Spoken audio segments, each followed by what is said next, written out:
Good morning to everyone who is out there. I'd like to, at this time, thank, first of all, our students for coming on and making sure that they share a little bit about themselves and the work that they're doing and what's going on in the school communities. Obviously, as educators, for us, it's very important to ensure that we listen to our student voices. So what I'm going to have them do at this time is that they are going to introduce themselves, and they're going to tell us a little bit about their school community, how they're involved here at CAS-CIAC, some of the boards that they belong to, and really to give us a little bit of insight into how the work that they're doing here is also coinciding with what's going on in each one of their school communities. So at this time, I will ask Melinda to get us going. Go ahead, Melinda. Hi, everybody. My name is Melinda, and I'm currently a junior at Amity Regional High School in Woodridge, Connecticut. And for CAS-CIAC, I am part of the Sportsmanship Committee, and I am also part of the Student Equity Advisory Board.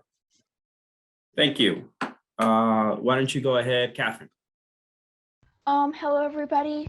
I go to Hall High School in West Hartford Public Schools.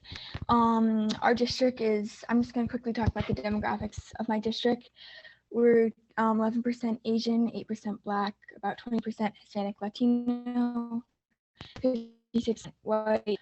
A quarter of our students are eligible for free and reduced lunch, and about 13 students have disabilities. I'm part of the State Student Council on Advisory Council on Education, and I'm really excited to be here today.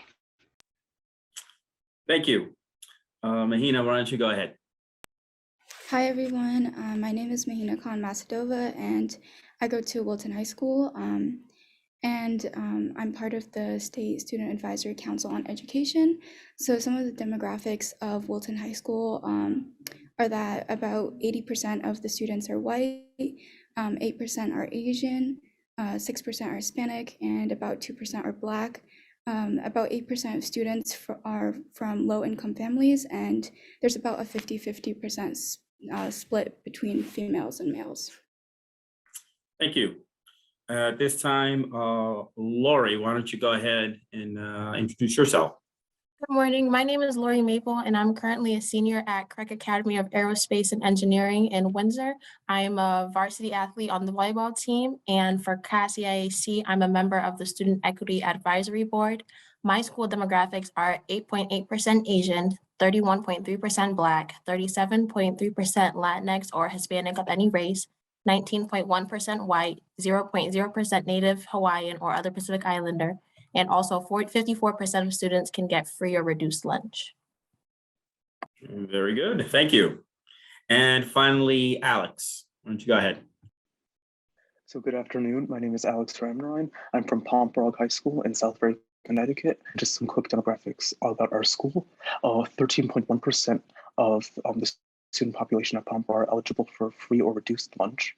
4.5% of the student population is Asian. 2.5% is African American, and 7% is Hispanic descent. Thank you. Thank you for that, ladies and gentlemen. So very quickly, let's move on to a little bit of what happens in your school communities, and we'll look at your any clubs that or committees that your schools might have, which entail diversity, equity, and inclusion, and the work that they may do. So if you can tell us the name of these groups, what is it exactly that they're intended to do, and the impact that they may have on your school communities. So Laurie, we'll begin with you. Okay, at my school, we have a GSA Alliance, which is very lively within the high school and middle school, and they conduct meetings between students to talk about the issues that are happening within the community and within the school. We also have a club called Changemakers, which is available to 7th grade students and 9th grade students to teach them about good mental health and how to de-escalate situations, and we're additionally teaching them leadership skills. We also have a club called Breaking Bread, which includes another club called Equity Ambassadors, and we have student-led meetings discussing current issues within our communities and classrooms, and this is formally led by Ms. Jamila Champierre and Dr. Olivia Hussey. We also have the Equity Action Team, which is as a school, teachers are coming together to talk about issues within the school, considering culture, climate equity, and inclusivity among students. And we also have the Heart, which is home of the Equity Action Resource Team, which is a physical space for social justice groups to meet. It is like a restorative space, and the goal is to make every classroom a restorative space, encourage community among students and teachers, and promote creative learning. Thank you. There's quite a bit that's going on there. Very good. Melinda, we'll move on to you. So at my school, it's very open and they allow students to create their own student organizations. And some of the clubs and student organizations that we have include Diversity in Action, which basically is a culmination of different representatives from different like social clubs. For example, Black Student Union, Asian Activism, and Gay Straight Alliance. We basically come together and conduct 3 events for the community every year.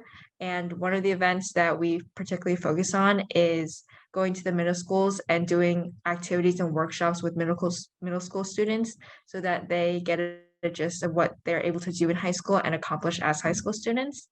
And as for one of the organizations that I'm a part of, Asian Activism, we have focused on creating videos to share the Asian American student perspective. And we have shared that and collaborated with campaigns like hashtag Make Connecticut or Make Us Visible Connecticut. And also we have collaborated with WNPR, their radio station, and Dr. Chong from the Yukon Asian American and Pacific Islander Education Center. Excellent. Thank you. And finally, Mahina, we will end with you with this set. So my school has a number of clubs. So the first one being the Gay Straight Alliance Club, which meets weekly to discuss human rights and topics that affect our society as a whole, with a specific interest in topics involving around LGBTQ community, and it's open to all students. And then we also have Women's Activism Club, which strives to create a safe environment to discuss issues pertaining to women. And they address topics like period poverty, and we have a lot of we do a lot of fundraising for this specific issue, and then women's health and social justice problems.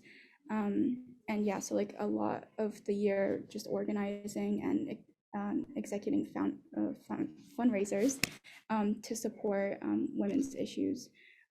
We also have a racial equality and diversity club and an international club, and we have something called speak up reminders, which basically encourage students to speak up, and they're monthly, so you could just write what your issues are and then they'd get back to you.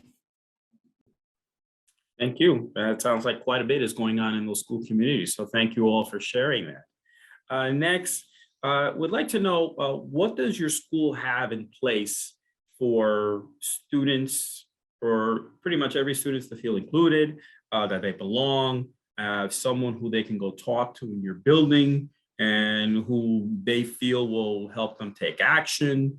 And for this set of questions, actually, Mahina, we'll continue with you in terms of, who do people feel comfortable again? We're obviously without having to use any names, but is there a place, is there someone that they can go to in your school community? So in our school, I would say a large portion of it is clubs, and then teachers, and then faculty, meaning like counselors. And there's also a large number of people using, school psychologists and things like that. I also think there are programs in our school like Buen Amigo, Best Buddies, Link Crew. We also have like festivals and things like that to make people feel welcome and talk more about their culture and their diversity. So like Buen Amigo is for when somebody is transferring into the school and they're like just starting to navigate through like the transitioning process, which is very difficult. And so you'll have like a buddy who will take you around and introduce you to everything. We also have Link Crew, which is for incoming freshmen, and it's completely changed the way freshmen have felt when transitioning into the school. because you have two link leaders, which are like a senior and a junior, who kind of direct activities that help the students feel more welcome to the school and talk about their issues, and they're kind of like there if you have any questions for the students. And for the festivals, we just do things like we have like presentations about different languages and cultures and things like that to always show people that, you know, like our school is diverse. There are a lot of different types of people here, and you're not alone if you are one of those people. And I believe I already mentioned the like the reminders where you can speak up, and that is for staying respectful and talking about any issues you have. But I do think generally a lot of people go to their teachers for help and guidance. I know I had a friend who was having a situation, and she just went to a close teacher and talked to her about her problems. So I believe a lot of the students feel very comfortable with the teachers and the environment, and among the peers, of course, as well. It becomes a little bit difficult with the counselors because there are a lot of students, and the ratio to the counselor student is kind of high. I believe it's like 200 to 1. So that's like, I guess, the only part, but everything else is amazing, where you can go to anybody for help and they're there for you. Thank you. And Catherine, why don't you go ahead and tell us about your school community? Yeah, so kind of like Mahina said, our school, the biggest thing that our school has in order for students to feel included, that they belong, and that they have someone to talk to, and then that person will take action for them if that's needed, is Link Crew. This is under the Boomerang Project, and Boomerang Project works with our middle school also and our high school. In middle school, it's called the Web Program, where everyone belongs, and in high school, it's Link Crew.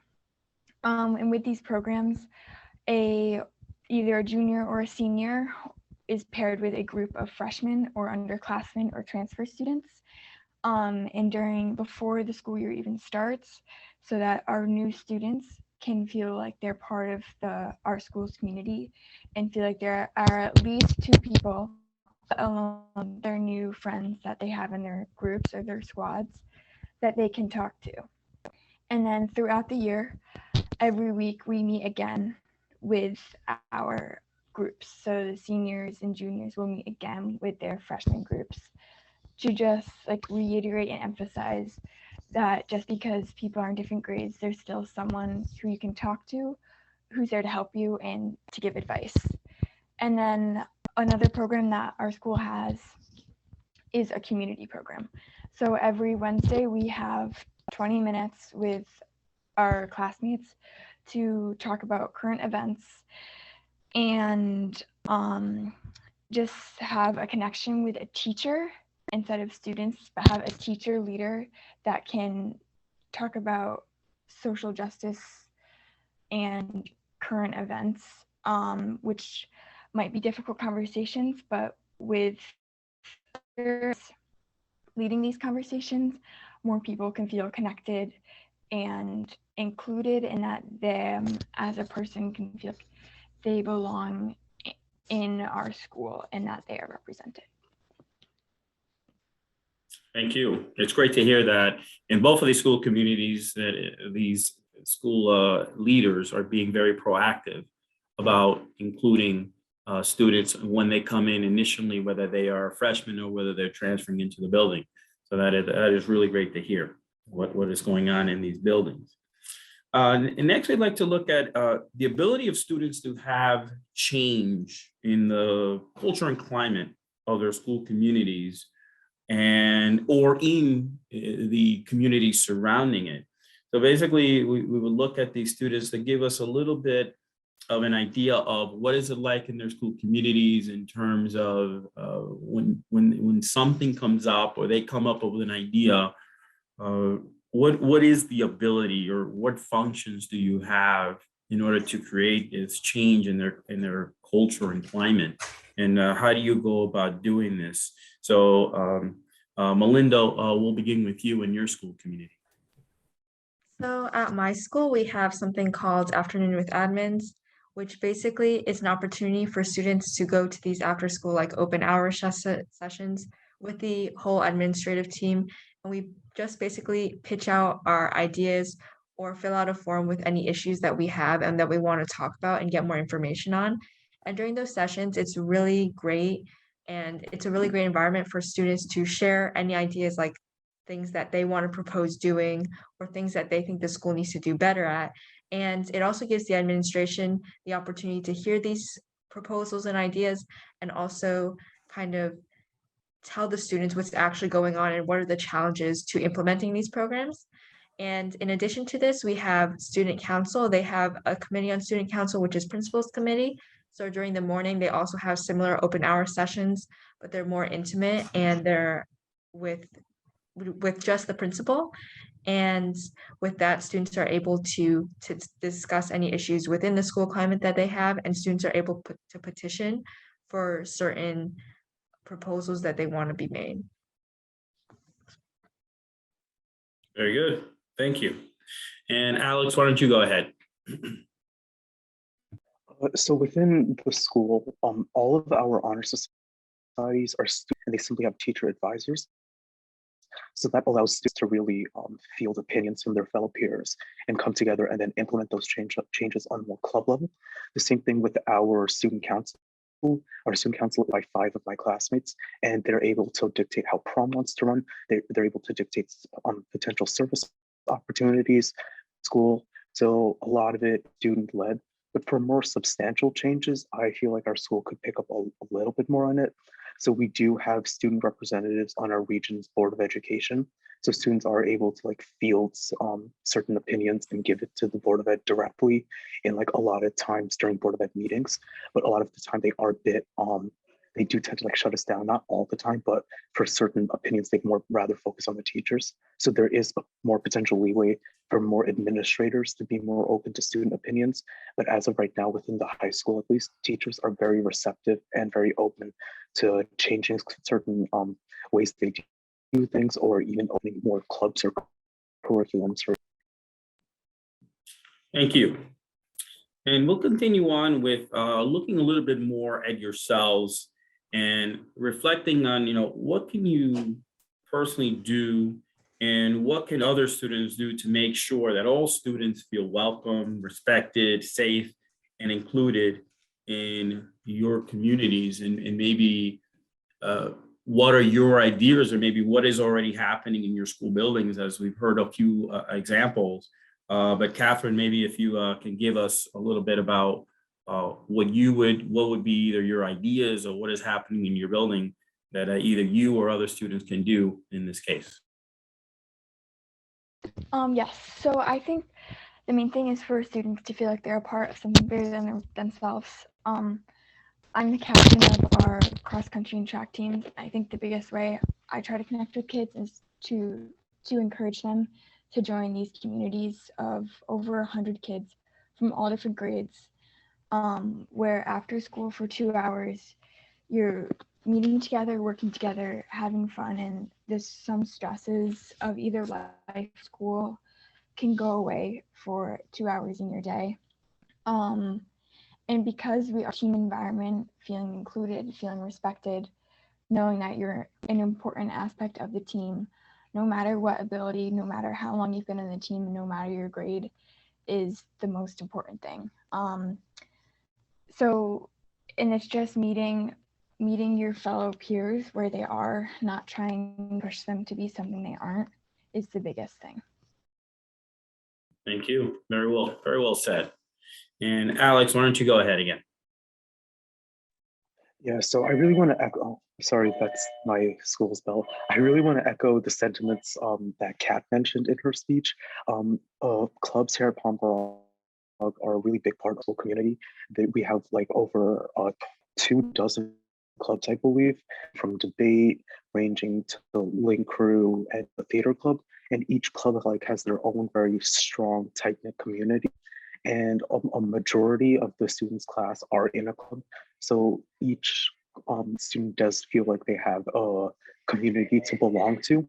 And clubs are also very active in recruiting their members. So there, you can never someone sitting by themselves at lunch. They'll always be with like a club table. So if I were to make any recommendations, it would be for schools to strengthen the behavior of their clubs and the climate of their clubs, as that's like really the fabric of community. And Thank you. And I definitely would echo what both of you said, that that is a very strong part of school communities. When we talk about these after school curricular activities, whether they be sports or clubs, they really do can become a very welcoming part of the community. So it is encouraging to see that definitely your schools are encouraging students to get involved in those. And I know that many of those have those fairs at the beginning of the year to make everyone aware of what they can be part of. But definitely the members of those clubs and sports are those student athletes and students who are part of those clubs are very important to being in the welcoming committee. Just moving on with the students, what more can or should schools do to ensure that all students feel welcome, respected, and be part of the school? So again, we've heard from the last couple of students about what they personally think and what the students themselves can do. But schools themselves as institutions, what can they do in this part to make them feel welcome, respected, and part of the community? And again, we did hear some ideas initially, but we're gonna ask Laurie here to come in and talk about what else can happen in the school community. I feel like in school communities, we should promote more cultural awareness throughout the building. Like I know in my school, we have bulletin boards around the school promoting, like we had one for Women's History Month that is coming for an end. During February, we had 2 bulletin boards it was a board full of Black scientists and inventors who had created things that have impacted us greatly today. I feel like as a state, we should have more teachers that are an accurate representation of the students within the building. Because I know I go to a correct school. My school was based off the Chef versus O'Neill case, bringing students from the Hartford area into schools that are in more suburban areas to get a better education, but we see mainly teachers who are white and not people of color, and our schools are basically made mostly of people of color. So I feel like that representation would really benefit, just like how Ms. King was saying, it really impacts student mind to see someone like you doing great things in life and teaching us things, and encourages us to think that we can be something and do better than what our parents have done.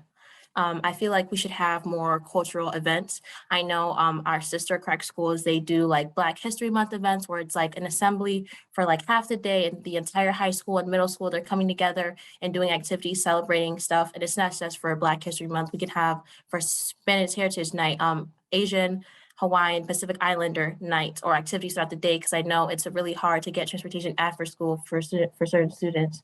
I feel like we should offer more clubs and activities that allow students to express themselves and their interests. So more student led clubs. I feel like certain schools, they give the opportunity, but they don't really encourage it amongst students. Students tend to keep to themselves, especially in today's society. Most students like on their phones, they have jobs after school.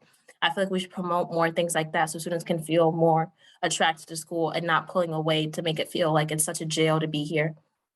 I also feel like during PDs, we should have student panels coming up, because to make changes in our school based on our grades and what students are behaving like, it's best to hear from the students, because the student perspective is never going to be the same from what a teacher sees. Students are hearing things that the teacher will never hear, just like how we're doing now. If this was available at every PD for every school, I feel like schools would be much more of a place that where students enjoy and they don't feel held captive. For example, in my school, we just started a no tolerance phone policy. So if your phone's out, it gets brought down to the office. And if you like provide any type of pushback, you get an automatic OSS, or you get sent home. I feel like that is a huge problem, because for seniors, we are students like applying for scholarships, applying to colleges. If colleges are seeing suspensions and things like that for something as simple as not putting your phone away, because what if your parent is texting you?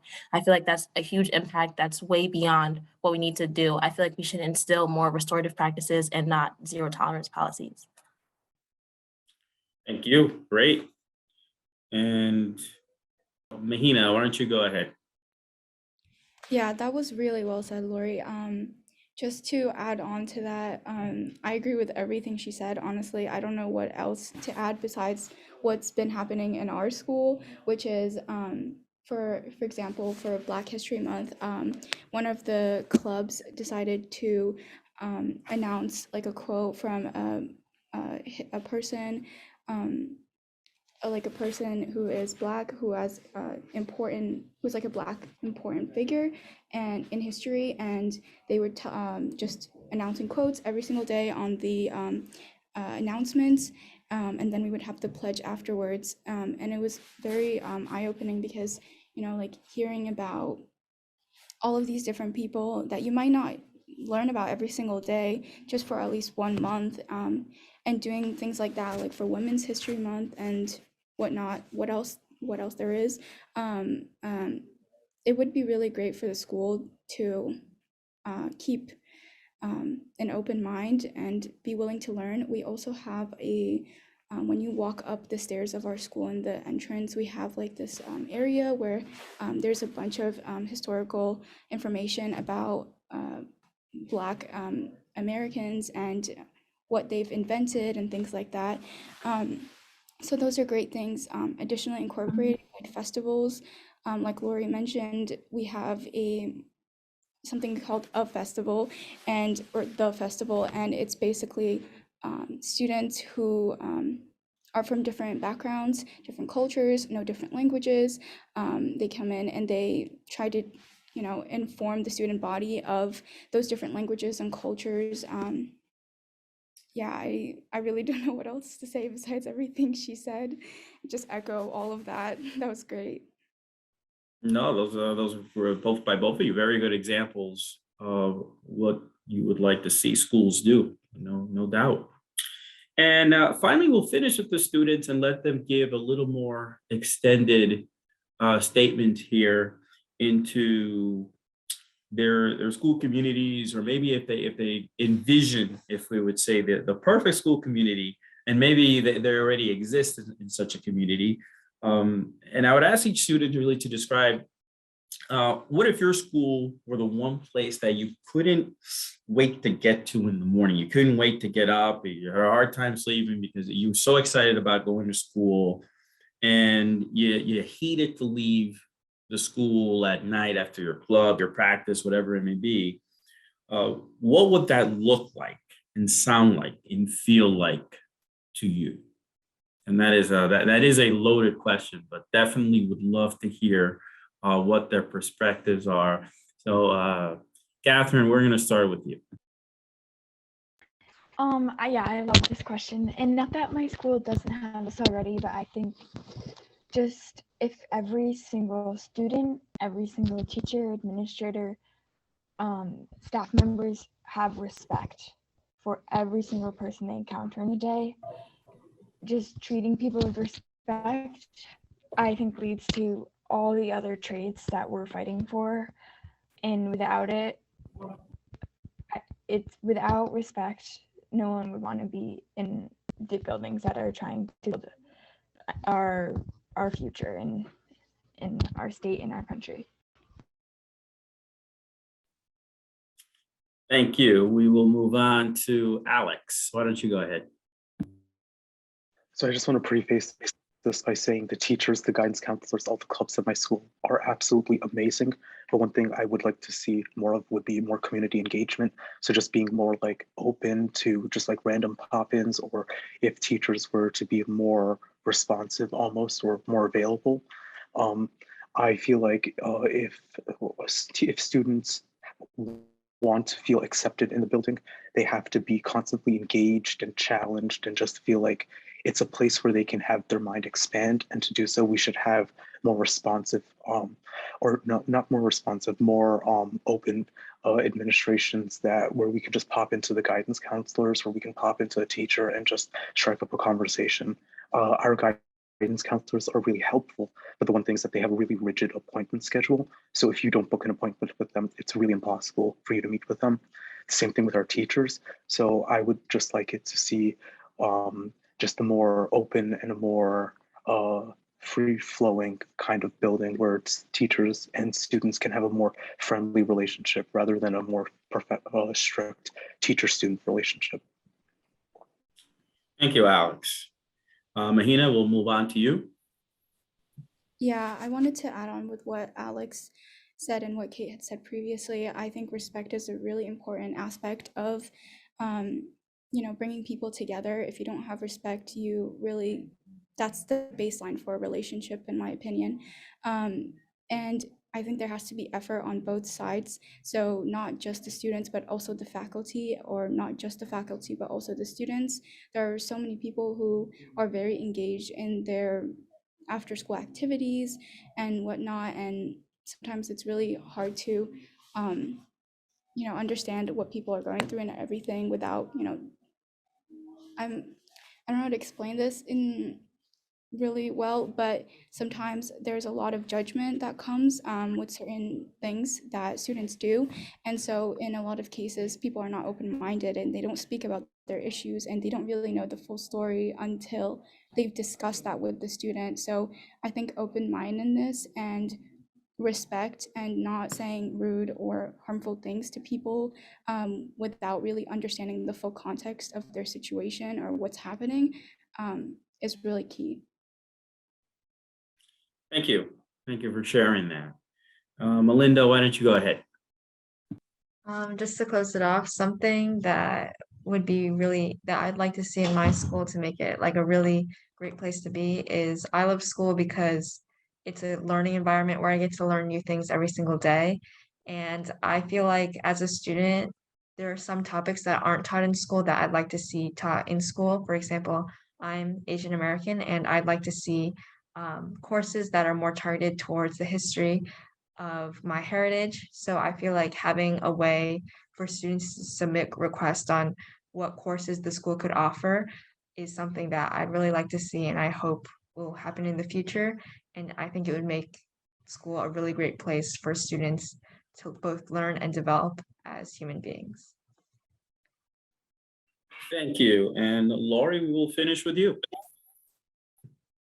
My perfect school would have classrooms that are more comfortable and geared towards students, not such harsh lighting, more comfortable, like posters on the wall promoting inclusivity and equity towards everybody. And that's not too controversial with two point of views, because I understand politics is not allowed in schools.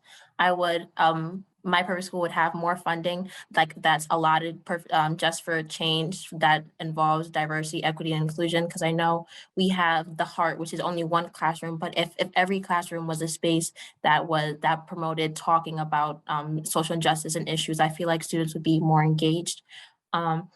Every school should have more social workers. We understand that there's guidance counselors who handle like grades, college, and speak with their parents, but we also need social workers, more social workers, just for talking about issues, because not everyone's parents believes in therapy or has the money, or their insurance does not cover therapy. So if you had more therapists or social workers within the school, that would also be great. And more religious acceptance. There are a lot of Catholic students who would like to pray during the day, not like we have like a class for praying, but like prayer room, something like for students who in Eid. There are Muslim students who have to pray every day. There are Jewish students who have to practice their religious things. More religious acceptance throughout the schools everywhere, for not just schools related to their religion, like Catholic high schools or Jewish high schools or things like that. Thank you.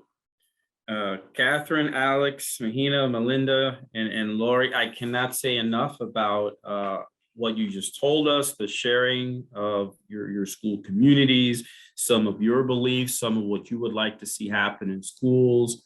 Hopefully our audience out there was able to take some of the ideas that you just gave us and implement that. And again, and because that's what at the end of the day, this is all about. This is all about not only sharing ideas, but coming up with action plans and taking action.